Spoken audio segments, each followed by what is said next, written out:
Bienvenidos a POV Podcast, tu canal favorito de la diestra. Eternamente agradecido, como siempre, con Dios y con ustedes por el apoyo. Yo te pido que te suscribas al canal si aún no lo has hecho, que le des like al video, que comentes y que compartas. Que en este video, en este episodio de hoy, vamos a estar entrando en materia más en detalle sobre lo que está sucediendo en Venezuela en cuanto a la posible, si se le puede llamar de alguna manera, invasión que hay muchas personas pronostican que se está cuajando. Vamos a tratar de entrar en todos los detalles de esto. Así que dele like al video, comente, comparta para que usted y todos los que estén cerca de usted se mantengan informados. Antes de eso, quiero recordarle que este programa es traído a usted por NutriSlim en Casa, bienestar y salud directamente hasta tu hogar. Ellos ofrecen planes personalizados de manejo de peso, terapias de bienestar y servicios de sueros intravenosos con el cuidado experto de una enfermera graduada. Su servicio lo dan a domicilio en todo Puerto Rico y no se requiere de citas para que usted agende, de depósito para que usted agende su cita. Recuerda, tu salud, tu espacio y a tu ritmo. Contáctalos hoy y comienza tu transformación. Como les dije, como ustedes saben, ya es costumbre en este canal, cada vez que vamos a sentarnos a hablar de estos temas tan serios y tan complicados, nosotros tenemos el mejor recurso que usted puede encontrar en cualquier lugar en la internet y la televisión. Estoy hablando de nada más y nada menos que el profesor Schmidt. Profe, no nos veíamos desde el último susto de guerra. Sí, pero aquí estamos otra vez y te felicito porque cada vez tienes más y más seguidores y es que ese trabajo duro tuyo está rindiendo frutos. Gracias a Dios, eso es gracias a Dios y pues a los seguidores que se suscriben. Está interesante la cosa. Anteriormente estábamos hablando de Medio Oriente. Ahora pareciera ser que las tensiones se han movido a nosotros, al patio, básicamente, de nosotros acá en el Caribe. Sí, bueno, el Medio Oriente no se ha enfriado. Lo que pasa nunca. No, eso sigue. Ahora hay entre Yemen y entre los hutis y los judíos y los israelitas, pero se ha vuelto a encender el tema en el Caribe. Todo el mundo ya sabe que Donald Trump desplegó una flota naval hacia Venezuela. Algunos barcos están en Curazao. Y allá hay una base naval ahí de Curazao, pero que tiene un acuerdo con Estados Unidos para que puedan utilizarla. Bueno, realmente es el acuerdo con Holanda, pero para que puedan utilizarla para combatir el narcotráfico. Y eso está a 65 millas de Venezuela. Así que está bien cerquita de las costas de Venezuela. Así que eso es lo último que está sucediendo. Un despliegue naval de esa magnitud en el Caribe no se veía desde 1983, cuando Ronald Reagan ordenó invadir a la isla de Granada. Por cierto, esa invasión se ensayó aquí en Puerto Rico, en Roosevelt Road y en Vieques. Y así que hace mucho tiempo que no se veía ese nivel de presencia. Siempre hay barcos de la Marina por el Caribe, por Panamá, Guantánamo, pero hay esa cantidad y esa magnitud de los buques que están enviando y aviones. Eso no se veía desde hace muchos años. Escuché también que en la Guyana, por lo que pude leer, están autorizando a los Estados Unidos a utilizar su espacio marítimo. Claro, porque ¿qué es lo que pasa con Guyana? Que la zona que Venezuela le llama el Esequibo, desde Hugo Chávez, comenzó la retórica de que de que Venezuela quiere, entre comillas, recuperar esa zona porque ellos alegan que cuando Inglaterra ocupó Guyana en el siglo XIX, el acuerdo entre Inglaterra y España era que esa zona le iba a pertenecer a España, le iba a pertenecer a Venezuela y que es ilegal que eso sea de Guyana. Por lo tanto, y eso es como la mitad del territorio nacional de Guyana, que si Guyana perdiera eso, quedaría mucho más pequeño. Y por supuesto, Guyana, su interés es precisamente que no suceda eso. Por eso es que Guyana se está aliando al enemigo de Venezuela para proteger su territorio nacional, donde además hay muchos recursos naturales y etcétera. Así que esa es la motivación del gobierno de Guyana de apoyar una potencial intervención en Venezuela para reducir el riesgo contra su propia seguridad nacional. Quiero entrar un poco en la cronología de los eventos, desde cuándo estamos viendo señales de parte de los Estados Unidos de que esto podría suceder. y un poco para poner en contexto, porque he visto mucha gente hablar de que los Estados Unidos hay que prepararse por una invasión frontal, van a entrar esos 6,000 Marines que están en las costas ahora mismo de Sudamérica. Y yo no creo que ese sea el caso. Y yo creo que los precedentes o los hechos que tenemos hasta el momento nos señalan a nosotros hacia dónde más o menos podría esto moverse. Y el primero es que Estados Unidos le pone un bounty, no un bounty, ay Dios mío, ¿cómo se llama esto? Una recompensa. Sí, una recompensa, un bounty. Sí, sí. Estaba confundiéndolo con un bolo. Le pone una recompensa a Maduro. Él ya la tenían. Ellos ponen esto y dicen que subieron hasta $50 millones. Cualquier información que ayude a dar con el paradero de Nicolás Maduro. Esto es bien importante porque esta es la cantidad más grande que se ha ofrecido en la historia. Yo creo que lo más grande que se había ofrecido hasta el momento era para Bin Laden y eran de $25 millones. Y fíjate, dice el arresto o convicción, no solamente información. Y además de Maduro, a Diosdado Cabello le pusieron 25 millones de recompensa. Porque Maduro no está allí solo, tiene un grupo de personas alrededor que en caso de, si sucediera el caso de que Maduro fuera procesado en Estados Unidos, es muy probable que gente alrededor de él también lo fuera. Esa es parte de la protección que él tiene, porque muchas personas allegadas a él que tienen poder en Venezuela están conscientes de que su propia integridad depende de que Maduro se mantenga en el poder. Porque si se va Maduro, con él se va otro grupo de personas. También irían probablemente a juicio, irían presos. Así que ahora mismo lo que está sobre todo ese grupo es una amenaza de que si ellos dejan el poder, ya sea por las malas o por las buenas, digamos que en el verano hubieran admitido que perdieron las elecciones, hubieran dejado de tener acceso a todos esos recursos, también tenían miedo de que el gobierno entrante los extraditara. Esa fue una de las motivaciones por las cuales se robaron las elecciones. No solamente por mantenerse en el poder, sino por evitar que el nuevo gobierno que fuera aliado a Estados Unidos los extraditara. Y para que la gente tenga perspectiva, Diosdado Cabello es el ministro del Interior en Venezuela, ¿verdad? Si no me equivoco. Y también de los nombres que más resuenan en este momento es también el de Padrino. Vladimir Padrino, que viene siendo el ministro de Defensa, como decimos nosotros aquí, el secretario de la Defensa de Venezuela. Pero a mí lo que que mucha gente cuando sale esta imagen y se dice que se están pidiendo $50 millones por información que conduzca al paradero, obviamente Estados Unidos sabe dónde están. Todo el mundo sabe dónde está, no está oculto, no está escondido. Esto es un incentivo. Están jugando muchas cartas a la misma vez. Y una cosa que uno aprende en política es que da muchas sorpresas. Y uno puede pensar que tiene ya la situación leída y entendida y que sabe exactamente lo que va a suceder, pero de pronto pasa algo que nadie se esperaba y entonces vienen todos los expertos a dar explicaciones de por qué es que pasó, pero después que ya sucedió. Claro. Lo que quiero decir con esto es que ahora mismo Maduro se ve muy firme en el poder, tiene mucho control sobre las Fuerzas Armadas y eso es lo que uno racionalmente, lógicamente, tiene que predecir, que ahora mismo él no va a caer. Pero tampoco se puede descartar la probabilidad de que haya dentro de su propio gobierno personas bien descontentas que no estén ligados directamente a estas acusaciones, que estén parte de la milicia y que estén dispuestos a tratar de derrocar a Maduro e inclusive cobrar la recompensa. Así que este tipo de movidas lo que hace es darle incentivos a los que quizás están considerando la posibilidad de dar un golpe o hacer una movida para darle como otra razón más para hacerlo. Ahora mismo no se ve eso, pero estas cosas generalmente no se ven hasta que salen a la luz pública y entonces es que uno se entera, porque obviamente eso no se puede hacer públicamente porque inmediatamente acabarían, ¿verdad? Así que esto es un incentivo para que alguien allí trate de hacer una movida inesperada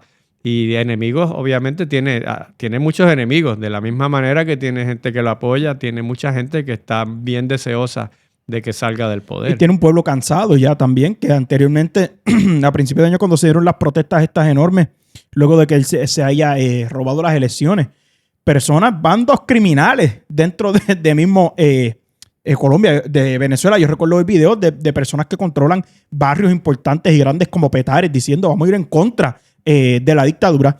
También incentiva a los civiles o a estos grupos criminales a que traten de tomar acción o por lo menos crear algún tipo de desestabilización en el área que le haga más fácil a los Estados Unidos poder derrocar este gobierno, entendería yo. Bueno, está bien dividido.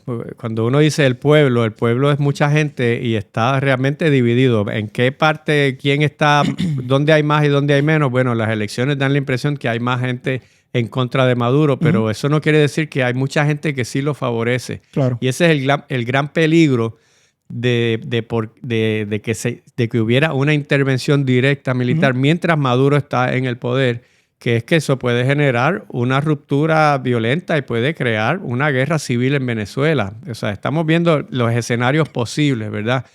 Porque el primer escenario que vemos, como tú bien señalas, Mike, muy poco probable, es que haya una invasión directa.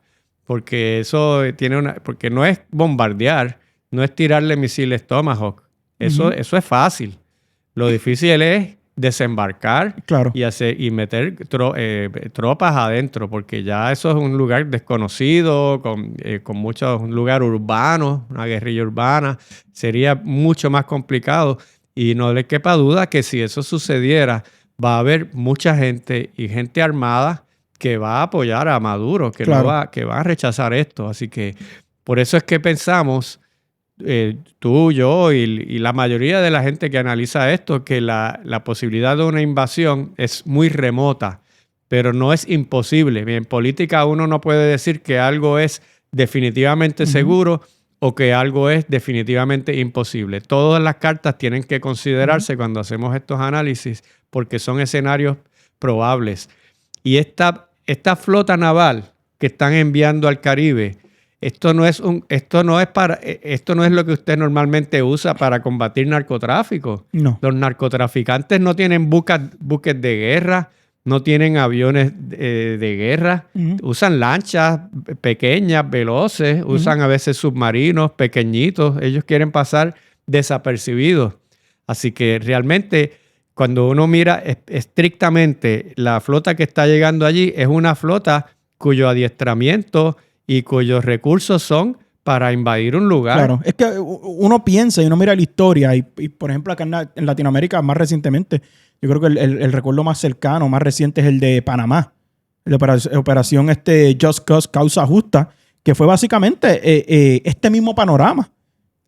Sí, eso fue en 1989, en diciembre. George Bush padre, recién inauguradito en su primer año como presidente, pero en este momento todavía en Panamá había en la zona del canal, todavía había allí efectivos estadounidenses. O sea que ya ellos tenían una presencia militar allí. No llegaron de la nada. Ellos conocían bien Panamá. Panamá es un país mucho más pequeño que Venezuela, con menos recursos, y aún así les tomó 1 mes y medio capturar a Manuel Noriega y llevárselo de allí, y murieron cientos de panameños en el proceso, murieron docenas también de soldados estadounidenses. Fue una invasión bien violenta. Entonces, pero eso es Panamá, Centroamérica, Caribe. La historia nos dice que las intervenciones militares estadounidenses en América nunca han sido en Suramérica. Siempre han sido en esta zona, en Canadá, en Centroamérica, el Caribe, bueno, y en el siglo XIX en México, pero eso fue otra historia. Pero en Suramérica es diferente, son países mucho más grandes, con más recursos, que resienten las intervenciones directas estadounidenses. No importa si sean conservadores o sean izquierdistas, en general, algo que es antipático entre las poblaciones de los países de Sudamérica es la intervención directa de Estados Unidos. Ellos en general no tienen problemas con que esté la DEA allí para combatir el narcotráfico o apoyar a sus tropas, pero inclusive en Colombia para apoyar en la guerra contra las guerrillas. Claro. Es que no deja de ser una invasión. Sí. Ahí está la palabra, Sí. sigue siendo una invasión. Eso para cualquier persona, yo creo que nadie, es lógico que nadie quiere ver destrucción, ver muerte, ver incertidumbre en su país, en su casa. Y es importante la palabra nadie, porque inclusive en Estados Unidos, la población estadounidense no quiere que se metan en otra guerra. Claro. Hasta los seguidores de MAGA, hasta los seguidores del propio Trump están en desacuerdo con que haya una intervención en cualquier sitio. Así que yo estoy dentro de esa facción. Yo no creo que Estados Unidos debe andar metiéndose en este nivel de invasiones. Ahora, dimos en el punto, yo creo, clave. ¿Qué puede pasar? ¿Qué es algo más realista? Pues recientemente el Departamento de Estado de los Estados Unidos, el Departamento de la Defensa y el gobierno oficialmente de los Estados Unidos categorizó al Cartel de los Soles como una organización narcoterrorista y ponen a Maduro como la cabeza de esa organización narcoterrorista. ¿Por qué es esto importante? Para los que no tienen el contexto. Porque esto le da a los Estados Unidos un poco más de leeway de utilizar otro tipo de variables que los hemos visto ya empleados en Medio Oriente. Por ejemplo, hablamos ya de Bin Laden. Cuando se lleva a cabo la operación de Bin Laden, a Bin Laden lo extrae un equipo de SEAL Team 6, de los Navy SEALs. Cuando a Soleimani lo sacan del panorama, fue una operación precisa, quirúrgica, y así han habido cientos de operaciones más, como hemos visto en el Medio Oriente. Ahora se hace posible que este mismo tipo de operaciones las veamos ocurriendo, no tan solo en Venezuela, pero también en México, donde se denominaron como organizaciones narcoterroristas a un montón de carteles. Claro, porque una organización narcotraficante es una organización criminal y las agencias de gobierno que pueden lidiar con eso son las agencias policíacas. Un narco, cuando se le añade la palabra terrorista, ya tú puedes incluir entonces el aparato militar. Claro. Porque ya estamos hablando a nivel de guerra, de seguridad nacional. Y por eso es que en enero Donald Trump emitió una orden ejecutiva declarando a los carteles de droga, no todos, no solo los de Venezuela, de México, de otros lugares, como terroristas, porque entonces eso le dio paso a la otra orden que emitió en agosto, en la que le pidió al Pentágono que redactara un protocolo en caso de que la milicia estadounidense tuviera que intervenir con alguno de estos carteles en suelo extranjero. Que eso, aunque sea pequeña o grande, eso es una invasión de la soberanía nacional de otro país. Por supuesto, inmediatamente la presidenta de México, que se dio por aludida, dijo, esto nosotros no lo vamos a admitir, no estamos totalmente en contra de eso.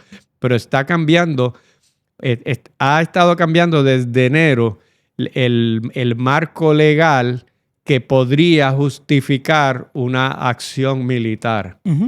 Y tengamos en cuenta que en la década del 80, Ronald Reagan firmó una orden ejecutiva en la que él prohibía el asesinato de personas en países extranjeros por parte de las agencias de gobierno de Estados Unidos. No definió lo que quiso decir asesinato, ¿verdad? Entonces, en ese caso, digamos, en un espacio de guerra, en una zona de guerra, un soldado matar a otro, eso no se considera asesinato. Por eso es que también, en parte, estas órdenes ejecutivas ponen todo este tema en un plano ya de nivel de guerra. Porque entonces, digamos, si usted extrae o mata a algún líder de un cartel de drogas, usted puede decir, no fue un asesinato, una intervención de una agencia, sino fue en un estado de guerra, en una situación de guerra que se mató a un combatiente enemigo. Todo eso a la larga son cosas que sientan como una plataforma sobre la cual se podría justificar algo. Por eso es que yo no me atrevo a descartar totalmente, aunque la probabilidad sea bien pequeña y lo veamos racionalmente como que sería desastroso, pero es que están alineando tantas fichas en la misma dirección que como mínimo quiere dar la impresión de que lo quiere hacer. Y tan reciente como la semana pasada vimos, por ejemplo, expresiones de parte de la secretaria de prensa, Caroline Leavitt, que dijo que el presidente está preparado para frenar el narcotráfico y llevar a los responsables ante la justicia. Esto fue ante una pregunta de un periodista de si el plan era ir tras Maduro y capturarlo. Y más allá de eso, ella dice la posición, la narrativa del gobierno cambió. La posición oficial es que es un líder narcoterrorista y Estados Unidos no lo ve como el presidente legítimo de Venezuela. Yo creo que eso le añade algo más a la ecuación. Bueno, muchos presidentes del mundo no ven a Maduro como el presidente legítimo debido a lo que sucedió en las elecciones del verano del año pasado, cuando evidentemente nunca pudo demostrar que había ganado.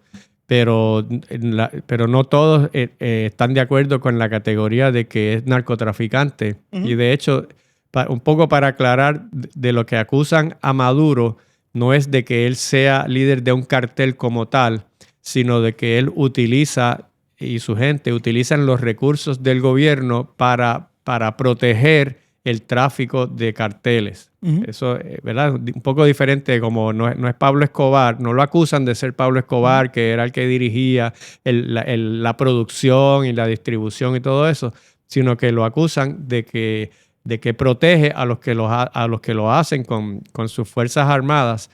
Y un dato curioso, le llaman el cartel de los soles, porque en los rangos militares venezolanos, cuando hay un ascenso de rango, en vez de ponerle una estrella como ponen en la milicia de Estados Unidos, ponen un sol. Por eso es que utilizan esa imagen de los soles. Uh-huh.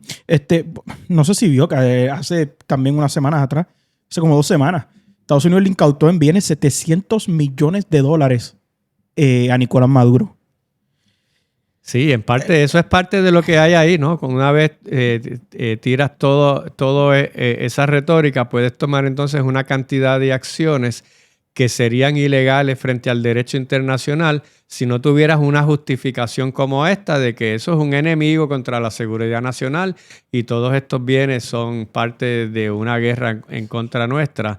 Y de eso es lo que se trata. Además, tampoco seamos ingenuos. Venezuela tiene petróleo. Uh-huh. Y eso es parte de lo que del objetivo en última instancia es poder tener acceso a ese petróleo más directamente como tenían antes de que llegara Chávez al poder. Bueno, y casi siempre esta es la misma, esa es la vieja confiable también en el Medio Oriente. Claro. Siempre ha existido esta guerra por el crudo y por el petróleo. ¿Tú crees que haya tenido algo que ver que todo esto esté sucediendo más o menos simultáneamente luego de que Donald Trump se reúne con Vladimir Putin?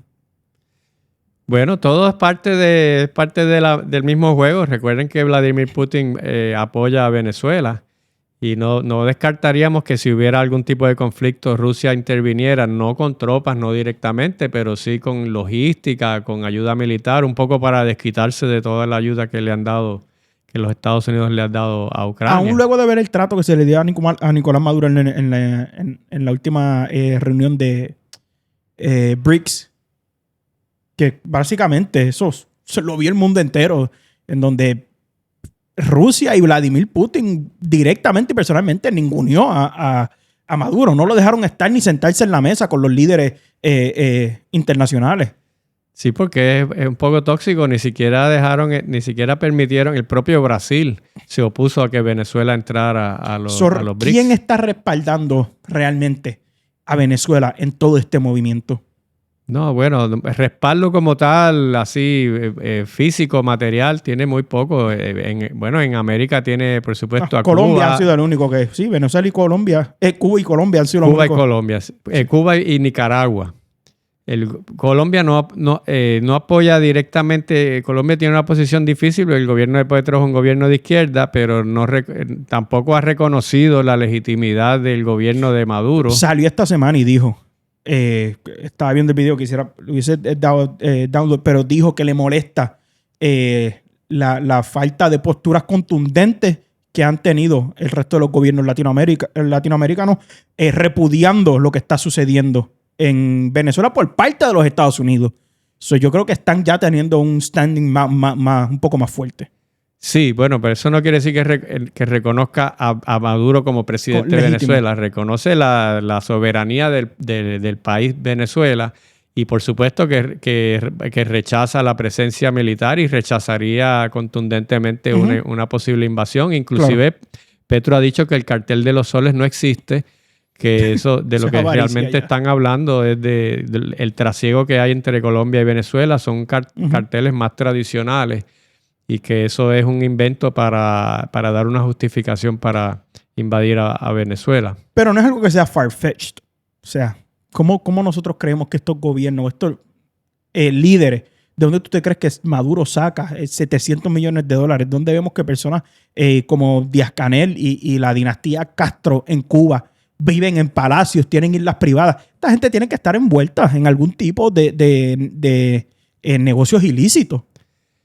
Bueno, pero ellos tienen acceso a las ganancias del petróleo y ahí hay muchos billones de dólares. Así que si ellos son parte directamente del negocio, como mínimo el gobierno venezolano se ha hecho de la vista larga de todo ese movimiento en la frontera colombiana, que ahí hay mucho entre Colombia y Venezuela, pero ni siquiera entendería por qué tendrían que meterse en ese negocio, porque ellos tienen acceso a la riqueza del gobierno venezolano y es mucha. Venezuela es un país rico, aunque las personas no estén viviendo con esa riqueza, pero Venezuela tiene mucha riqueza. Pero entendería yo que es número uno, avaricia del ser humano, mientras más tiene, más quiere, y número dos, la impunidad de que quién le va a decir algo a ellos. ¿Quién le va a decir algo a Diosdado Cabello? ¿Quién le va a decir algo a Nicolás Maduro de que no se pueden envolver en estos negocios? Nadie. Bueno, se lo está diciendo Donald Trump. Bueno, ahí es distinto.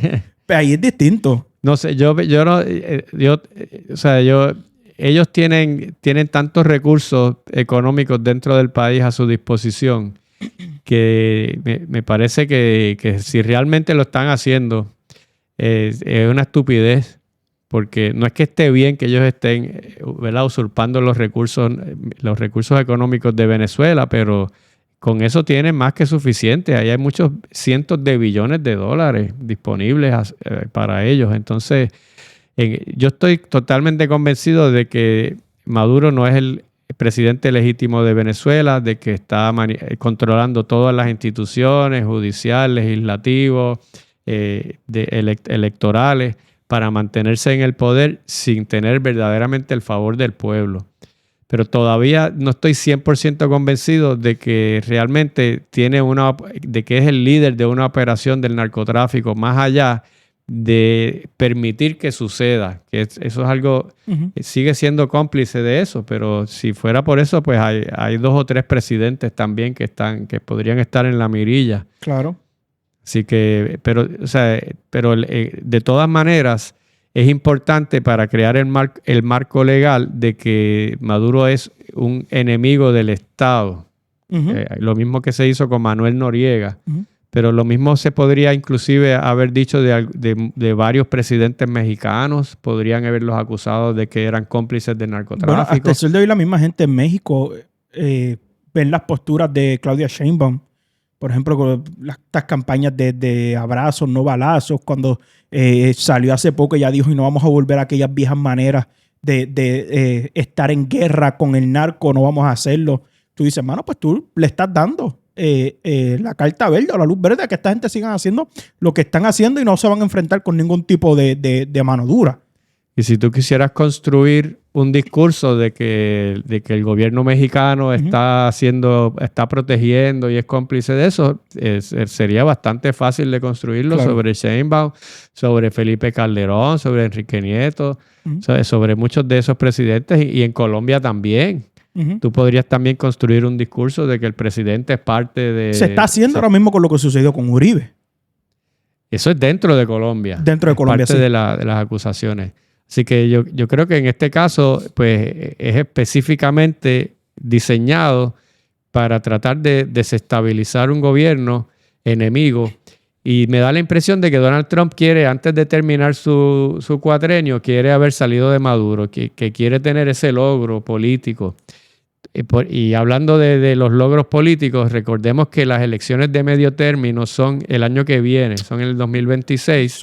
Tiene que haber algo. Claro, todas estas deportaciones masivas están bajándole mucho la popularidad entre los hispanos, sobre todo entre los hispanos que lo apoyaron fuertemente como venezolanos y cubanos. Entonces, esta movida puede ser una forma de atraer simpatías de parte de esos votantes que han bajado dramáticamente. Las encuestas dicen que han bajado dramáticamente el apoyo que le tenían porque no pensaron que iban a ir tras de ellos. Entonces, en todo esto hay varios niveles de política internacional, pero también siempre hay los niveles nacionales de cuál es el objetivo que se persigue con esto. En cuanto a Puerto Rico, aquí precisamente se han estado grabando y han estado corriendo en las redes sociales como distintos aviones de reconnaissance, aviones espías de los Estados Unidos, han estado saliendo del aeropuerto internacional de Puerto Rico y gracias a la tecnología se pueden traquear a dónde van estos aviones y se está viendo que salen de aquí y van en dirección hacia Venezuela, hacen el tipo de investigación, reconocimiento que tengan que hacer y vuelven. Y se ha puesto ya, está haciendo tema de conversación y he visto a personas en los Estados Unidos hablando de, oye, a Puerto Rico hay que volver a ponerlo en la mira o en la lupa como una posición estratégica de las Fuerzas Armadas de los Estados Unidos. Bueno, cuando hablamos de Estados Unidos, no estamos hablando de algo ajeno. Nosotros somos parte de eso. Pero cuando digo de volver a traer fuerzas militares es más grande de que lo que puede haber en Fort Buchanan o en Salinas a Puerto Rico. Puerto Rico puede ser un blanco militar potencial para cualquier enemigo de Estados Unidos. Eso no cabe duda. Y se está hablando de la posibilidad de reabrir Roosevelt Roads. Inclusive ya ha habido reuniones entre oficiales de Puerto Rico, del gobierno de Puerto Rico y oficiales federales de la posibilidad de reabrir parcialmente Roosevelt Roads. Y si uno se pone a pensar, hace 25 años que la dejaron y allí no hemos hecho absolutamente nada con eso. Eso está abandonado, todas las estructuras están en ruinas. Si uno lo ve desde la perspectiva de Donald Trump, desde la perspectiva de Estados Unidos, uno pensaría que realmente en Puerto Rico no querían tanto esos terrenos. Si en 25 años no han hecho nada, pues ya no van a hacer nada. Exactamente. Pues vamos, y si cumple una función, si nos sirve, ahí hay unos puertos de hondo calado, probablemente habría que dragarlos de nuevo porque en 25 años se sedimentan, pero no me sorprendería para nada que se reabriera parte de eso. Claro, no va a cumplir la misma función porque no tienen la posibilidad de desembarcar en Vieques como hacían antes. Y eso era una función importante, hacer todas esas prácticas. Pero de todas maneras, como base naval, Roosevelt Roads es una base que ofrece muchas ventajas. Y aérea. Y aérea, tiene una pista. Todo eso hay que rehabilitarlo porque todo eso está abandonado. Pero ellos tienen los recursos para hacerlo. Y dado ahora que hay la mirilla hacia Venezuela, que está tan cerca de Puerto Rico, y que gran parte del narcotráfico que viene de Sudamérica pasa por Puerto Rico también, por República Dominicana, pero esto siempre ha sido, desde que ese problema comenzó en los 70, Puerto Rico ha sido un puerto de transbordo importante para la droga que va hacia Estados Unidos. Yo he escuchado que inclusive luego de que salieran las Fuerzas Armadas de aquí, de Vieques y de Roosevelt Roads, se le ha hecho más fácil y se ha visto el incremento en los encounters que hay contra personas que están tratando de llevar a cabo el narcotráfico, ya sea a través de la costa este como tal, desde la Isla Grande o del mismo Vieques. Yo siempre he escuchado eso. Pues no sé, puede ser. El Coast Guard no se fue de Puerto Rico y la verdad... el trabajo que hacían en Roosevelt Roads no era para detener el narcotráfico, eran ejercicios militares y tenía una función diferente, pero se está hablando de ese tema. No digo que sea inminente que van a reabrir Roosevelt Roads, para eso falta mucho, pero sí me consta que están hablando oficiales federales con oficiales del gobierno de Puerto Rico sobre esa posibilidad. Esa carta está en la mesa ya tirada. Sí, estamos viendo todo este despliegue militar, todos estos movimientos. Si no llega a suceder nada en lo absoluto, yo creo que esto le haría un flaco servicio o le impactaría de manera muy negativa hacia la imagen del gobierno de los Estados Unidos, que era algo que yo no había pensado, y al presidente directamente. Yo creo que luego que tú despliegas, que tú mueves todas estas fichas, que empieza a correrse esta nueva narrativa, no queda otra opción que actuar. Tienes toda la razón. Después de hacer todo esto, y algo tienen que hacer. Y no estamos hablando de los billones de dólares que está costando esta operación. Claro, que es importantísimo. Entonces, rara vez se despliega una flota de esta naturaleza con toda la retórica que está detrás de eso, todas las conferencias de prensa, para que después no pase nada. Uh-huh. Por eso es que yo insisto, aunque parece extremadamente remota, yo soy de los que creo que realmente uno mientras más lo analiza, uno piensa, eso sería desastroso que hubiera algún tipo de intervención. Pero es que están moviendo todo en esa dirección. Claro. Y una intervención no tiene que ser una invasión también. Estos marines también están adiestrados para entrar, para hacer extracciones. Uh-huh. No solamente, ¿verdad?, para sacar a gente de embajadas que estén en peligro o sacar a alguna persona que estén buscando. Hay muchas posibilidades. Entonces, todo este movimiento, todo este gasto de dinero que se lo van a echar en cara después en el Congreso y en las elecciones, que ¿para qué ustedes gastaron todo esto? Hicieron todo este aguaje para después que Maduro se quede ahí riéndose en la cara de nosotros. Así que yo creo que esta historia no ha terminado. Tienen otras cartas guardadas debajo de la manga que no han sacado todavía y nos van a dar más sorpresas. Yo voy a tirar yo las cartas y yo digo que nos vamos a levantar un día de esto y vamos a empezar a ver, desapareció fulano de tal. Desapareció o extrajeron a tal persona, o tal persona se encuentra en un avión de la DEA de camino a los Estados Unidos, como sucede en México a cada rato. Hasta que, mano, poco a poco vayan capturando miembros de cualquier cártel, si no le quieren llamar el cártel de los soles, pero tanto miembros narcotraficantes como estos altos rangos de la milicia, del ejército bolivariano, y sabrá Dios, hasta un día nos levantemos y, surprise, Maduro ya no está. Eso es más probable que una invasión. Claro. Y la DEA está en Colombia. La DEA está hace tiempo que está. La DEA está allí en Colombia. Eso no es nada nuevo. Eso, aunque también es poco probable, y yo sé que tú lo dices de esa manera, pero eso tendría una probabilidad más alta, aunque pequeña, de una invasión abierta completamente. Y me haría sentido entonces todo este despliegue de barcos, etcétera, porque esto es lo mismo que vemos alrededor del mundo, casi siempre, de los Estados Unidos, en lugares donde ellos operan de esta manera. En el Medio Oriente siempre hay embarcaciones, siempre hay submarinos nucleares dando vueltas. Esto es algo completamente común en lugares donde Estados Unidos está llevando algún tipo de operación, así no sea una invasión a gran escala. Sí, pero le han dado tanta publicidad y le han dado han creado tanta expectativa. Claro.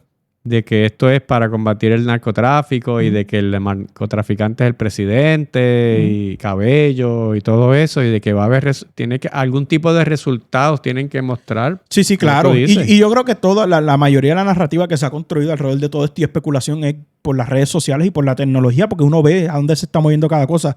En cuanto al gobierno de los Estados Unidos como tal, yo creo que el más vocal y siempre lo ha sido, pues yo creo por la naturaleza también de ser cubano, de hablar español y por la afinidad que tiene con estos temas en Marco Rubio, pero más allá de eso, a Donald Trump, J.D. Vance, Pete Hegseth, Tulsi Gabbard, no se les escucha tanto hablando de esto tan abiertamente como lo estamos viendo nosotros acá en este lado de la ecuación. Así que por eso yo creo que para ellos es algo que es completamente normal, que es parte de las operaciones. Claro, es nuevo, es una fuerza nueva en Sudamérica que no se ha visto hace mucho tiempo o quizás nunca desde la misión en Panamá. Pero habría que ver entonces si ellos como tal empiezan a ser más vocales. Sí, y yo creo que ese sí es un objetivo alcanzable, el atraer a la comunidad hispana en Estados Unidos, porque entre los medios noticiosos hispanos en Estados Unidos sí se habla constantemente de este tema. Claro. Y esta ha sido, la administración de Trump ha sido la primera administración que le dedica atención real, para bien o para mal, como usted lo vea, pero que le dedica atención real a América Latina desde Bill Clinton. George, ni Bush, ni Obama, ni Biden le dedicaron ninguna atención a América Latina para nada. Desde el 9/11 América Latina pasó a un segundo plano. Y esta es la primera vez que un presidente desde hace muchos años le dedica tanto esfuerzo al tema de no solo a los hispanos en Estados Unidos, a los países de América Latina.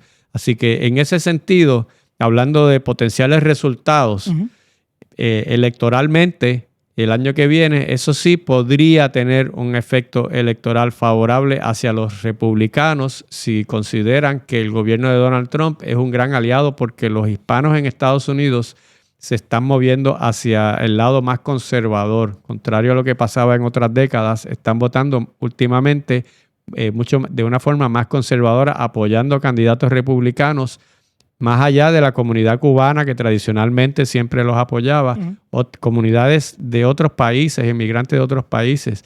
Y recordemos que los inmigrantes indocumentados no votan. Así que por más descontento que haya entre la comunidad de indocumentados, eso no le va a tener un efecto político directamente. El efecto es sobre los que son ciudadanos y pueden votar.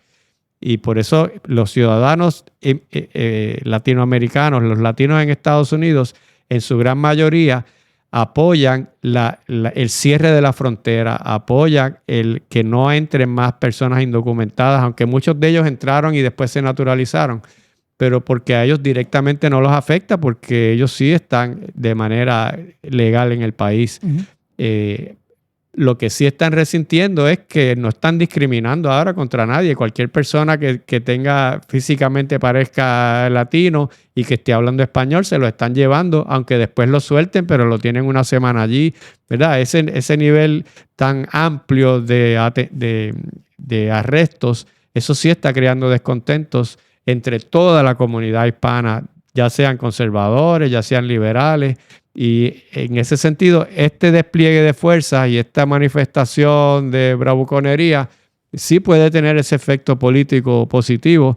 Y si eso lo logran, pues ya sería para ellos, en términos políticos, sería un efecto positivo desde la perspectiva, obviamente, del Partido Republicano. Y ahora mismo, eso es a corto plazo, así es lo único que yo veo que se puede predecir que va a suceder, que puede mover un poco esa opinión, que se olviden, que le perdonen un poco la otra parte y que le digan, pero es que de todas maneras este es nuestro mejor aliado. Nadie había hecho tanto por combatir el comunismo como lo está haciendo Donald Trump, porque eso no es contra gobiernos de derecha, eso es contra gobiernos directamente, gobiernos de izquierda. Así que aquí no solamente hay narcotráfico, o sea, no solamente hay el tema del narcotráfico, sino también el tema de la ideología política del presidente Maduro. Y un poco de eso también, de que muchos americanos, siempre ha sido el tema de discusión de, mira, para que Estados Unidos esté enfuscado en un conflicto en Europa, a miles de millas de nosotros, en Medio Oriente, que a lo mejor no tiene nada que ver directamente con nosotros y no nos afecta en nuestro diario vivir, yo prefiero que esté centrando esos esfuerzos en cosas que a nosotros nos afectan aquí en los Estados Unidos, pero provenientes de Latinoamérica, como lo es el narcotráfico. O sea, los números son alarmantes de personas que han muerto o que están lidiando con situaciones de adicción, de overdose o de cualquier tipo de droga, simplemente porque no hay un control en la frontera, número uno. Número dos, porque tú tienes gobiernos que son básicamente aliados del narcotráfico en estos países. Bueno, y número tres, porque el consumo también ha aumentado. Claro. Esa es la parte que claro. ¿verdad? Porque mientras haya demanda, va a haber oferta. Exacto. Y si no viene de Colombia, si no viene de Venezuela o de México, va a encontrar de dónde venir. Hasta de China viene. Porque eso es demasiado lucrativo. Y mientras esa demanda continúe, y eso es fácil decirlo, pero mucha gente ha tratado de contener eso de formas diferentes y no han sido exitosos.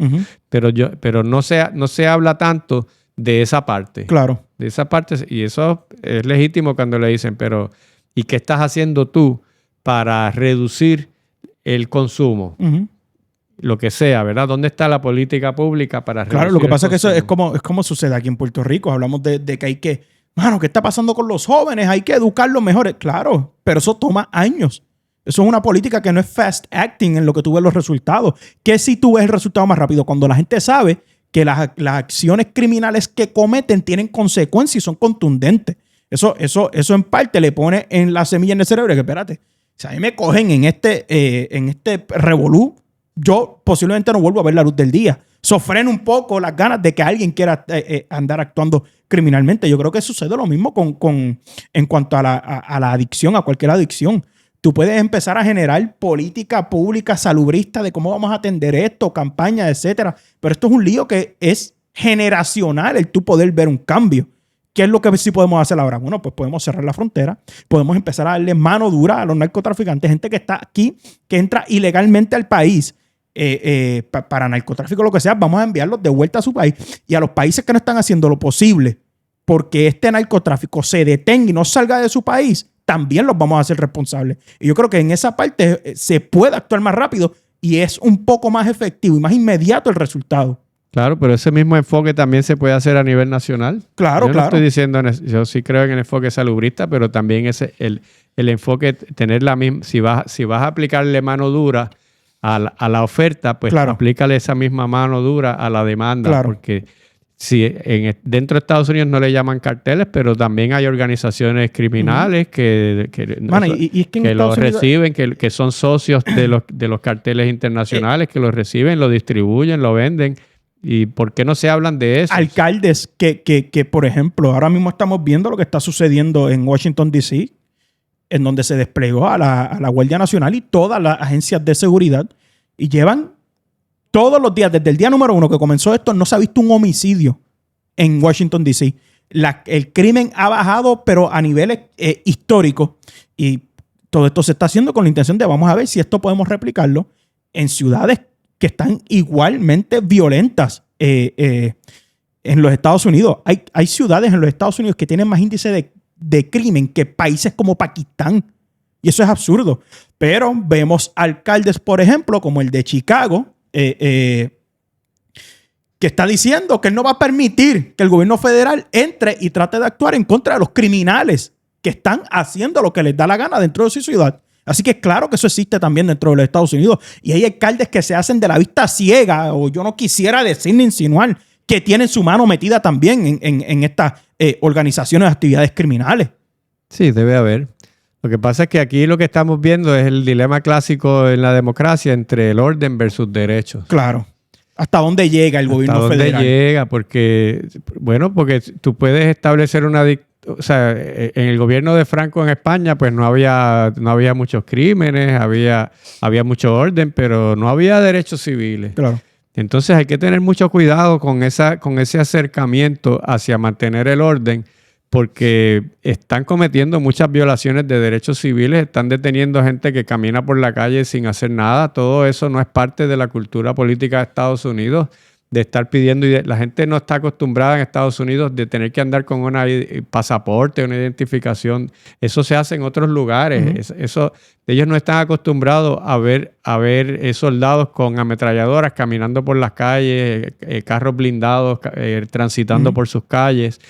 Y si tú normalizas eso, entonces pues estás moviendo el país hacia un estado autoritario en el que con la intención de mantener el orden, tú estás dispuesto a ceder un montón de libertades. Pero ¿y qué uno puede hacer cuando tú tienes políticos dentro de estas ciudades como la misma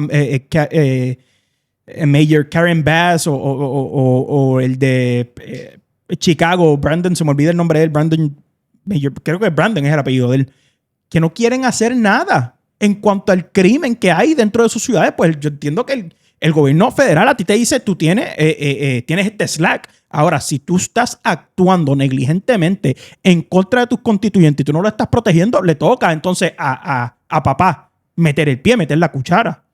Bueno, y por eso es que hay mucha gente que apoya esto. Dentro de DC están contentos. hay gente contenta, pero también hay mucha gente protestando porque no les gusta no les gusta tener eso. Si hay algo si hay algo que es obsesivo en la cultura estadounidense es la libertad. Claro. Y que estamos viendo las consecuencias hasta cierto punto. Bueno, pero eso es parte de su libertad, donde en cualquier discurso de un presidente usted va a ver la palabra freedom 1,000,000 de veces. Claro, pero la libertad es mientras no interfieren los derechos y la vida de vivir tranquilo del otro. Claro, por eso es el equilibrio entre orden versus derechos, porque para mantener el orden tú tienes que reprimir algunos derechos, obligatoriamente. Claro. Pero es una ruta peligrosa porque con ese discurso tú puedes entonces estirar eso y lo que pasa es que estás utilizando instituciones militares para objetivos policíacos y el adiestramiento es bien diferente. Eso es un problema que pregúntale a los países suramericanos si han tenido que pagar las consecuencias de eso, porque el ejército está adiestrado para pelear contra un enemigo y ve al que tiene al frente como un enemigo. La policía no ve al que tiene al frente como un enemigo, lo ve como un ciudadano. Algunos de esos ciudadanos son peligrosos y tiene que defenderse contra ellos, pero es un acercamiento bien diferente. Entonces, una cosa es llenar a Washington D.C. de policías, de gente adiestrada para manejar situaciones contra criminales. Otra cosa es tú llenarla de militares. Tú has estado allí, tú sabes cómo es eso. Hay militares que se dedican a precisamente lo mismo que hace la policía militarmente. Esos son los MPs. Claro, ¿no? Y hay unidades que son de contingencia, fast acting teams, etcétera. Hay mucha gente profesional que puede hacer este trabajo dentro de la milicia. No es como que todo el que tiene un rifle en sus manos y ven a alguien que está, no sé, haciendo cualquier tipo de actividad en la calle, van a ir a disparar y a tratarlo. Ellos tienen claro que están bregando también con americanos igual que ellos. Sí, pero son objetivos, son fuerzas de orden bien diferentes. Por eso es que hay tantas órdenes ejecutivas y tanta tradición en Estados Unidos de que se prohíbe utilizar el aparato militar para funciones policíacas. Y eso ha sido un gran logro en la historia de Estados Unidos. Eso es una de las cosas que lo caracteriza. Y por eso es que eso es una de las razones por las cuales las instituciones políticas de Estados Unidos han sobrevivido durante 237 años. Los check and balances. Sí, ¿qué otro país puede decirte que desde 1788 ha escogido cada 4 años a su gobernante sin falta? Desde George Washington para acá. Es más, si usted va desde el 2024 hacia atrás y le va quitando 4, llega hasta el 1788, llega hasta George Washington. Ni en medio de la guerra civil ellos suspendieron las elecciones. Ajá, eso es correcto. Y eso es algo de lo que ellos están, y con razón, orgullosos frente al mundo entero. Ningún país tiene ese historial, ninguno. Así de esa consistencia de respeto a las instituciones. Y eso es difícil. Eso es difícil, pero yo creo que por una circunstancia del momento, por tratar de resolver puntualmente un problema que es bien real, que es que hay una incidencia de crimen bien alta. Eso es correcto. Pero creo que hay que tener mucho cuidado con utilizar unos mecanismos extremos que pongan en peligro lo que es un historial de tantos años. Y una de las razones por las cuales hay ese historial es precisamente que el comandante en jefe es un civil. Hay una separación entre el aparato militar y el aparato civil. Cosas que no hay en Sudamérica, que no ha habido, y por eso es una de las razones por las que tienen tanto historial nefasto de tantos golpes de Estado, porque el aparato militar está altamente politizado. Entonces, yo reconozco lo que tú dices de que pues, han conseguido mantener orden y han conseguido reducir unas tasas de homicidio, y eso es cierto, pero hay que tener mucho cuidado con politizar el aparato militar porque las consecuencias pueden ser a largo plazo irreversibles. Una vez tú combinas eso no combina bien. Esta política, por lo menos en Washington D.C., se dijo que era por 30 días. Bueno, vamos a ver, pero eso hay que tomarlo con muchas pinzas. Es algo tan... Porque ¿cómo tú bregas cuando tú estás viendo, y encima de eso salió a relucir también que el mismo departamento de la policía de Washington, D.C. había recategorizado ciertos crímenes para ellos mismos dar la percepción de que la criminalidad estaba bajando. O sea, estamos bregando con sistemas completamente corruptos. ¿Y cómo uno brega con ellos efectivamente? Ahí es donde yo creo que está lo difícil de la situación. Sí, pero aquí se trató. Pedro Rosselló metió la Guardia Nacional en los residenciales públicos y la criminalidad en Puerto Rico. Eso resolvió el problema. Momentáneo. Eso bajó momentáneo y se trasladó a otros lugares donde no estaba. Entonces, no hay una solución mágica a eso. No. Y da la impresión de que eso puede resolver unas cosas, pero te crea otros problemas a largo plazo y te crea, entonces, cambia la normalidad y entonces ya se convierte en normal usted militarizar el problema, lo que es un problema criminal, y entonces ya quieren hacerlo en otras ciudades. Y Estados Unidos es un país gigantesco. Si usted empieza con eso, pues entonces vas a tener el país militarizado por todos lados.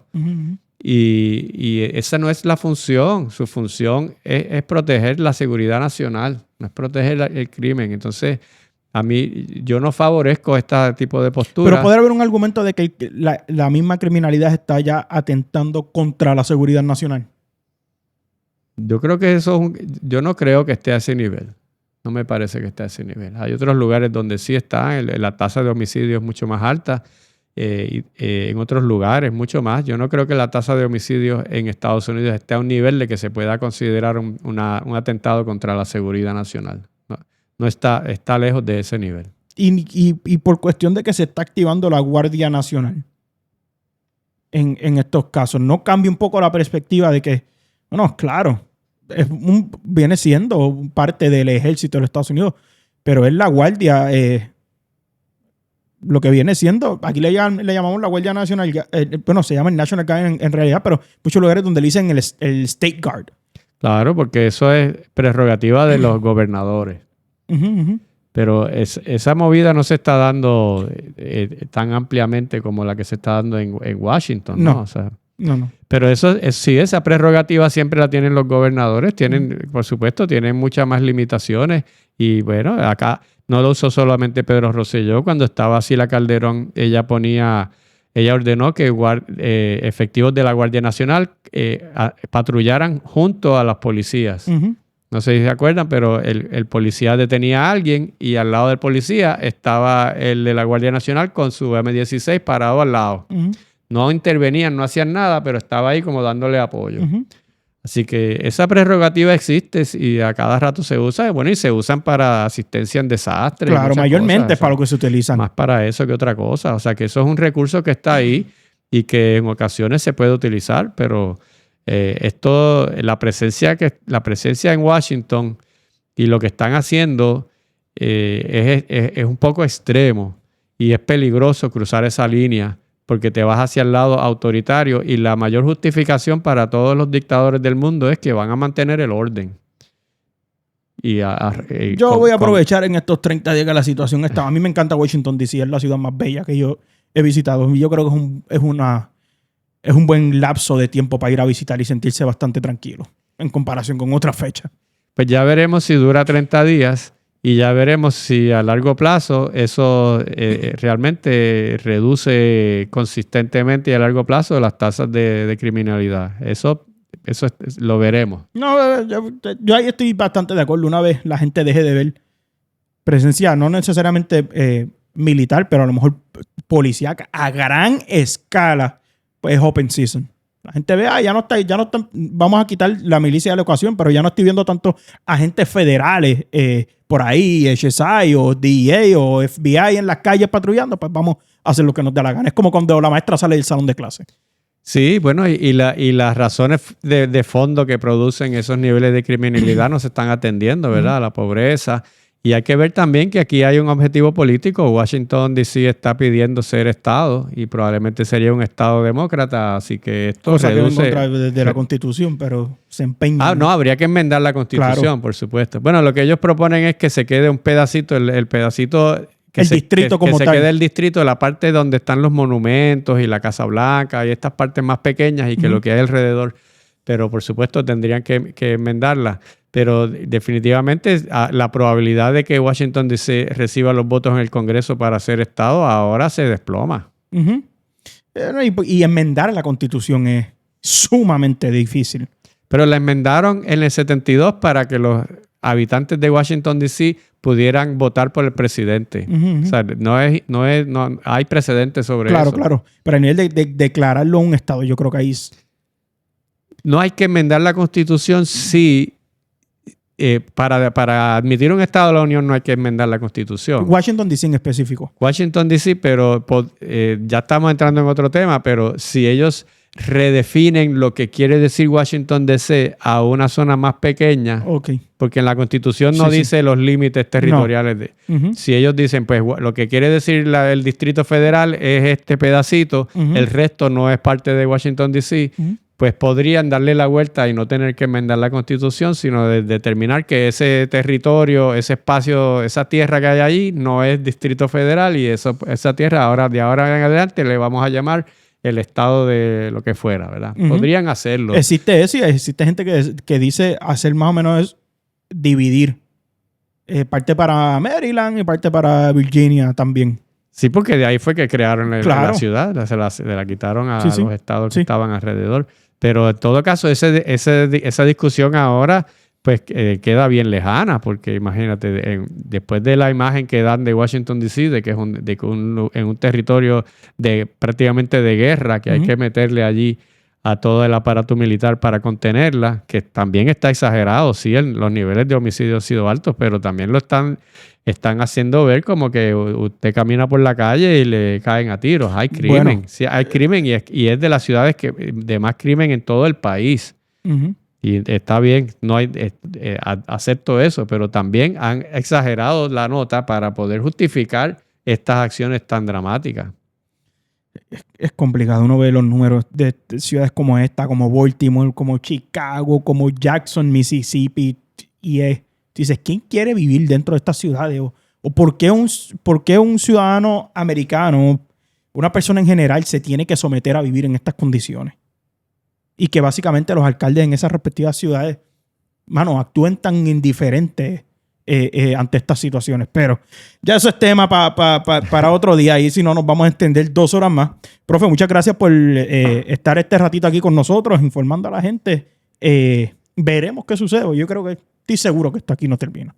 Sí, es un placer tener estas conversaciones y poder hablar francamente sobre todos estos temas. Y nuevamente te felicito y a tu equipo de trabajo gracias. por tener tanto éxito y te auguro muchos éxitos más. Gracias, agradecido. Y usted, si le gusta este contenido, suscríbase al canal, encienda la campanita, dele like al video, comente, comparta. Nos vemos en la próxima.